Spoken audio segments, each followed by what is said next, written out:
Friends, welcome to my channel. तो आज हम बात करेंगे HP state consumer dispute redressal commission कसौटी में जो वैकेंसीज निकली हैं जूनियर ऑफिस असिस्टेंट की एंड पियोन की। इसका जो पियोन की पोस्ट के लिए एप्लीकेशन फॉर्म में है, कैसे आपने कहाँ से डाउनलोड करना है और कैसे डिटेल्स भरनी है। तो यहाँ पे जैसे इन्होंने बता रखा है, पियोन की पोस्ट के लिए 5 वैकेंसीज है, अनरिजर्व कैटेगरी की है, डेली वेजी बेसिस पे ये वैकेंसीज है। क्वालिफिकेशन जो इसके लिए मांगी गई है, मैट्रिक मांगी गई है। और जो अनरिजर्व कैटेगरी वालों के लिए फीस है वो 100 रुपीज़ है, और जो reserve category SC OBC EWS and ST वालों के लिए फीस है वो 50 रुपीज़ है। वुमेन कैंडिडेट को कोई भी फीस पे नहीं करनी है। पियोन की पोस्ट के लिए जो एज मांगी है 18 से 45 साल के जो कैंडिडेट है अप्लाई कर सकते हैं। 1 अगस्त 2022 तक उनकी एज काउंट की जाएगी। तो आप यहाँ पे नोटिफिकेशन के एंड में जाएंगे तो यहीं से आपको जो है इसकी पूरा का पूरा यहाँ से आपको मिल जाएगा कि पियोन की पोस्ट के लिए अनक्षर बी में जाके आप इसका एप्लीकेशन फॉर्म डाउनलोड कर सकते हैं। यहाँ पे दे रखा है application format for the peon on daily wage basis पे। तो यहाँ पे आपने जो इसका एडवर्टीजमेंट नंबर दिया हुआ है, यहाँ पे इन्होंने दे रखा है, आपने ये लिख देना है। और यहाँ पे आपकी आ जाएगी कौन सी डेट को आपका जो नोटिफिकेशन है वो आया था। तो यहाँ पे आपने लिख देना है कि 5 अगस्त 2022 को आपका नोटिफिकेशन आया हुआ है। यहाँ पे कैंडिडेट ने अपनी जो पासपोर्ट साइज फोटो जो सेल्फ अटेस्टेड हो वो यहाँ पे उन्होंने पेस्ट कर देनी है। और आपने जो अपना एप्लीकेशन फॉर्म सेंड करना है इस एड्रेस पे सेंड करना है। आपने अपने एनवलप पे जो एड्रेस लिखना है ये होगा the registrar HP state consumer dispute redressal commission Shimla, यहाँ पे 171009। इस एड्रेस पे आपने अपना एप्लीकेशन फॉर्म सेंड करना है। यहाँ पे कैंडिडेट ने अपना नेम लिख देना है कैपिटल लेटर्स में, वो आ जाएगा। आपने अपनी जो डिटेल्स है वो सारी कैपिटल लेटर्स में ही भरनी है। यहाँ पे आ जाएगा क्या उनके फादर का नेम आ जाएगा, जो भी उनके फादर का नेम है। यहाँ उनका परमानेंट एड्रेस आ जाएगा, जहाँ पे वो परमानेंट रह रहे हैं उसके साथ आपने अपने कंप्लीट लिख देना है, कौन सी आपकी विद पिन कोड के साथ आ जाएगा। यहाँ पे उनका कैंडिडेट ने अपना जो है कोरेस्पोंडेंस एड्रेस लिख देना है। यहाँ पे कैंडिडेट ने अपनी डेट ऑफ बर्थ लिख देनी है। उसकी जो आपने फोटोकॉपी या टेस्टेड प्रूफ भी आपने लगाना है कि आपकी वही डेट है जो आप यहाँ पे लिखेंगे। तो यहाँ पे आप लिख सकते हैं जो भी आपकी डेट रहेगी। यहाँ पे कैंडिडेट ने अपना जो एक वैलिड मोबाइल नंबर है वो लिखना है। यहाँ पे कैंडिडेट का एक वैलिड मोबाइल नंबर आ जाएगा। यहाँ पे उन्होंने अपना आधार नंबर लिख देना है। यहाँ पे उन्होंने अपना ईमेल एड्रेस लिखना है, जो एक वैलिड ईमेल एड्रेस हो जो एक्टिव हो वो लिखनी है।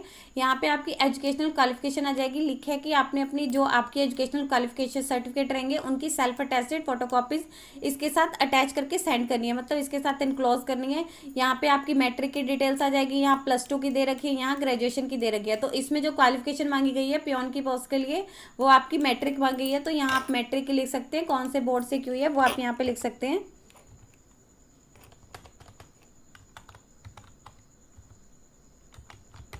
देन यहाँ पे आपके इंस्टीट्यूट का नेम आ जाएगा, जहाँ से भी आपने कर रखी है आप उधर का लिख सकते हैं। कौन से ईयर में पास की हुई है वो आप यहाँ पे लिख सकते हैं कि आपने कब की थी, 2007 में या 2005 में, वो आप यहाँ पे लिख सकते हैं। और कितने परसेंटेज थे आपने अपने मैट्रिक के वो यहाँ पे लिख देने हैं कि आपके कितने परसेंटेज थे। तो यहाँ पे आपकी +2 की आ जाएगी, कौन से आपने उससे की हुई है। अगर आपने की हुई है तो ही आप लिखिएगा। वैसे इसमें जो क्वालिफिकेशन मांगी गई है वो जस्ट +2 10th ही मांगी गई है। यहाँ कौन से उससे की हुई है, आपने कौन से ईयर वो लिख सकते हैं। यहाँ पे कौन से इंस्टीट्यूट से की है उसका नेम आ जाएगा, आपके इंस्टीट्यूट का है जहाँ से कॉलेज स्कूल वगैरह से की हुई है वो आ जाएगा। आपने कौन से स्कूल से की हुई है, जैसे +2 वगैरह कितने परसेंटेज थे वो आपने यहाँ पे लिख देने हैं।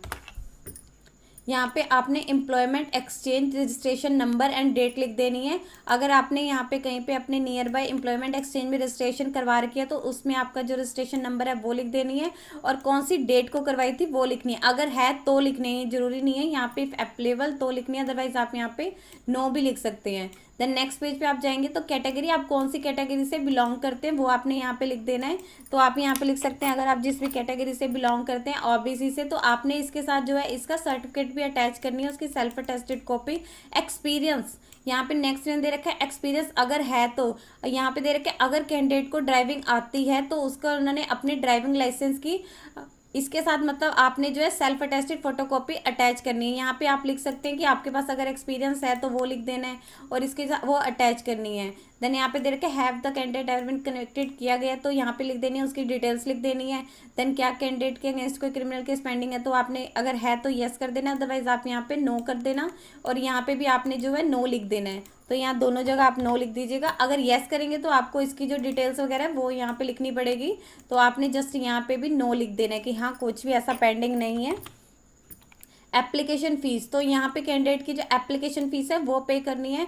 तो यहाँ पे जैसे OBC कैटेगरी से बिलोंग करते हैं तो उनमें जो पियोन की पोस्ट के लिए जो फीस दी गई है 50 रुपीज़ है, तो आपने यहाँ पे लिख देना है। अगर आप बैंक ड्राफ्ट के थ्रू अपने फीस वगैरह जमा करवा रहे हैं तो उसकी डिटेल्स लिख देनी है कि क्या आपका बैंक ड्राफ्ट का नंबर एंड कौन सी डेट को कराया था। अगर आप आईपीओ के थ्रू तो आईपीओ नंबर आ जाएगा एंड उसकी डिटेल्स आ जाएंगी। कोई आप अदर थिंग जो इसके कैंडिडेट मेंशन करना चाहता है तो वो आप यहाँ पे मेंशन कर देते हो। कोई स्पेसिफाई करना चाहते हो, यहाँ इन्होंने डिक्लेरेशन दे रखी है कि आई जो भी कैंडिडेट ने यहाँ पे अपना नेम लिख देना है, जो कैंडिडेट का नेम है यहाँ पे उन्होंने अपने सन एंड डॉटर जो भी उनके फादर का नेम है वो लिख देना है। तो यहाँ उन्होंने इसके ऊपर टिक कर देना है। यहाँ पे जो रहेगा यहाँ पे कहाँ से मतलब रेजिडेंट ऑफ पोस्ट ऑफिस कौन सा, तहसील कौन सी, सारी आपने डिटेल्स अपने अकॉर्डिंग भर लेनी है जो भी है। कि मैं यहाँ पे कंफर्म करता हूँ कि जो भी मैंने एप्लीकेशन में अपनी डिटेल्स वगैरह भरी है वो ट्रू एंड करेक्ट है और कुछ भी ऐसे उसमें गलत नहीं भरा गया। अगर कहीं पे भी ऐसा लगता है कि एप्लीकेशन फॉर्म में जो इन्फॉर्मेशन मैंने मेंशन की है वो गलत है, किसी भी स्टेज पे ऐसा लगता है, तो मेरे अगेंस्ट कोई भी कंसिक्वेंट एक्शन लिया जा सकता है और कैंडिडेचर को जो है कैंसिल किया जा सकता है। यहाँ पे कैंडिडेट अपने सिग्नेचर कर देने हैं, या कौन से प्लेस से आप अपना एप्लीकेशन फॉर्म भर रहे हैं वो लिख देना है कि आप कहाँ से भर रहे हैं। अगर जो भी आप अपना एप्लीकेशन फॉर्म जहाँ से भर रहे हैं वो लिख देना है एंड कौन सी डेट को भर रहे हैं वो यहाँ पे आ जाएगा कि हम इस डेट को अपना एप्लीकेशन फॉर्म भर रहे हैं। तो ये आ जाएगा कौन कौन से डॉक्यूमेंट अटैच करने हैं। एक तो आपका आ जाएगा इसके साथ डेट ऑफ का बर्थ का आ जाएगा, दूसरा आपका मैट्रिक का आ जाएगा, अगर आपने +2 कर रखी है तो इसका आ जाएगा। देन अगर यहाँ पे आप कैटेगरी से बिलोंग करते हैं तो चौथा आपने इसका भरना है। देन यहाँ पे आ जाएगा आपने फीस वगैरह कर रखी है, इसका आ जाएगा। अगर आपके पास एक्सपीरियंस है तो एक्सपीरियंस का आ जाएगा यहाँ पे। और अगर आपको ड्राइविंग आती है तो जैसे इन्होंने पहले ही बोला था कि पियोन की पोस्ट के लिए उन कैंडिडेट को परफॉर्मेंस दी जाएगी, उन कैंडिडेट को प्रेफरेंसेस दी जाएगी अगर किसी कैंडिडेट को जो है ड्राइविंग आती है और उसके पास एक वैलिड ड्राइविंग लाइसेंस हो, तो आपने इसके साथ सेल्फ अटेस्टेड कॉपी अटैच करनी होगी अपने ड्राइविंग लाइसेंस की। ये सारे जो डॉक्यूमेंट है आपने अपने एप्लीकेशन फॉर्म के साथ जो यहाँ पे उन्होंने दिया हुआ एड्रेस पे सेंड कर देना है। जो यहाँ पे दे रखे है लास्ट डेट जो दे रखी है 26 अगस्त 2022 5 बजे से पहले पहले आपका जो एप्लीकेशन फॉर्म है इस एड्रेस पे पहुंच जाना चाहिए। अगर कैंडिडेट चाहे तो मतलब अगर कैंडिडेट अपना एप्लीकेशन फॉर्म जो है डायरेक्ट जाके भी वहाँ पे सबमिट कर सकते हैं to the registry of state commission में। आपकी जो टाइमिंग रहेगी 10 से 5 बजे तक ऑल वर्किंग डेज में। अगर आपका एप्लीकेशन लास्ट डेट के बाद आए तो उसे सीधा रिजेक्ट कर दिया जाएगा। यहाँ पे इन्होंने वही दे रखा है कि आपने अगर इसको पोस्ट भी कर ऑफलाइन मोड से भी कर सकते हैं, अगर आप चाहे तो वहाँ पे डायरेक्टली जाके भी सबमिट कर सकते हैं। तो यहाँ से आपको मिल जाएगा इसके नोटिफिकेशन में जाके। अगर आप जूनियर ऑफिस असिस्टेंट आईटी के लिए अप्लाई करना चाहते हैं कॉन्ट्रैक्ट बेसिस पे जो वैकेंसी है तो आपको एनेक्सर A डाउनलोड करना पड़ेगा। अगर आप यहाँ पे पियोन के लिए अप्लाई करना चाहते हैं जो आपकी वैकेंसी है वो डेली वेज बेसिस पे है तो आपको यहाँ पे एनेक्सर B डाउनलोड करना पड़ेगा। और ये सारे का एनेक्सर 20 में जो एप्लीकेशन परफॉर्मा दिया हुआ है ये डाउनलोड करना पड़ेगा और ये सारे डिटेल्स वगैरह भरनी पड़ेगी। तो एड्रेस जो दिया हुआ है आपने अपना एप्लीकेशन फॉर्म इस एड्रेस पे सेंड करना है और एनवलप पे क्लियरली लिखा होना चाहिए कि application for the post of peon, की आप पियोन की पोस्ट के लिए अप्लाई कर रहे हैं। यदि आपको इससे रिलेटेड और अधिक जानकारी चाहिए तो आप इसकी ऑफिशियल वेबसाइट पर जाकर चेक कर सकते हैं जिसका लिंक मैं आपको डिस्क्रिप्शन बॉक्स में डाल दूंगी। यदि आपकी इस वीडियो से रिलेटेड कोई भी क्वेरी है तो आप हमें कमेंट सेक्शन में लिख के बता सकते हैं। वीडियो अच्छी लगी हो तो प्लीज लाइक एंड शेयर। इस तरह के इन्फॉर्मेटिव वीडियोस को देखने के लिए आप हमारे यूट्यूब चैनल को सब्सक्राइब कीजिए।